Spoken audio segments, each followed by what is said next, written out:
கர்ம வீரர் காமராஜர் ஐயா அவர்கள் ஆட்சி பீடத்திலிருந்து வெளியே வந்த பொழுது 1963 தமிழ்நாட்டில் பயிரிடப்பட்ட மொத்த பகுதிங்க ஐயா, மொத்த ஏரியா பயிரிடப்பட்ட 70 லட்சம் ஹெக்டேர்.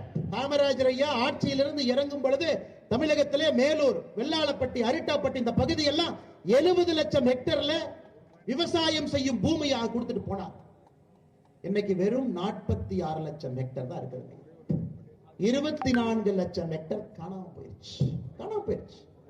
விவசாயம் செய்யக்கூடிய பகுதி 24 லட்சம் ஹெக்டேர். கர்ம வீரர் காமராஜர் ஐயா பதவியில் இருந்து இறங்கிய பிறகு அதற்கு மாநில அரசு முயற்சி எடுத்து அணை கட்டுங்க, டேம் கட்டுங்க, தண்ணியை தேக்குங்க, நிலத்தடி நீரை உயர்த்துங்க, இளைஞர்களை விவசாயத்தின் பக்கம் கொண்டு வாங்க, கிராமத்தில் இளைஞர்களை தங்க வைங்க. மறுபடியும் எப்படி இந்த மேலூர் பகுதி, இந்த பகுதி வானம் பார்த்து பெரியார் அணையிலிருந்து வரக்கூடிய நீரை பார்த்து ஒரு விவசாய பூமியாக பச்சை பசேல் எப்படி இருந்துச்சோங்க ஐயா. 20 ஆண்டு கழித்தும் அது பச்சை பசேலாக இருக்க வேண்டும் என்பதற்காக இந்த திட்டத்தை மோடியை ரத்து பண்ணியிருக்கிறார். 20 ஆண்டு கழித்தும்.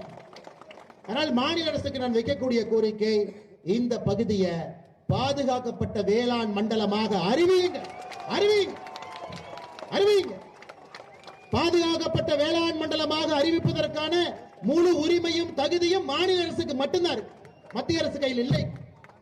எங்கள் வேலையை நாங்கள் செய்து காட்டியிருக்கின்றோம்.